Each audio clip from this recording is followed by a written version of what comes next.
Dándole la bienvenida a los niños que en esta oportunidad se inscribieron a clases de inglés los martes y jueves de 2:30 a 4 de la tarde. Pues gracias a Dios los niños han acudido a la cita que tenían hoy, ¿verdad? Para iniciar sus clases de inglés. Ya tenemos una bonita cantidad de niños, ya que el cupo era de 30 personas, de 30 niños, y ya tenemos 28 ahorita ya en clases.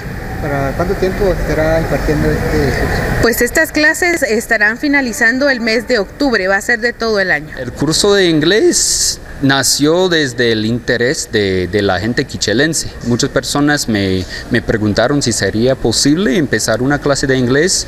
Después me comuniqué con el señor alcalde hace más que un año y empezamos en la biblioteca municipal por el Tanque de la Sirena con clases pequeñas.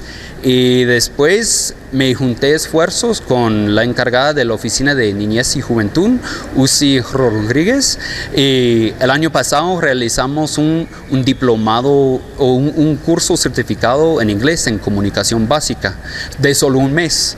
Y este año estamos empezando no solo con yo, pero con 3 voluntarios más, porque somos 4 ahora en el municipio. Pero así nació por el interés de la gente. Bueno, primero que todo, gracias por aceptar a los voluntarios de los Estados Unidos aquí en su pueblo. La verdad es que es un privilegio vivir aquí y servir al municipio de Santa Cruz del Quiché. Y como saben todos, es muy bonito aprender nuevas cosas y también es bonito enseñar.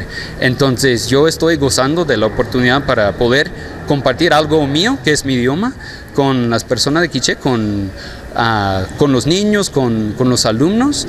Y si a usted le interesa juntarse con nosotros, aprender algo nuevo, les invitamos y sí, con mucho gusto estamos para servirles.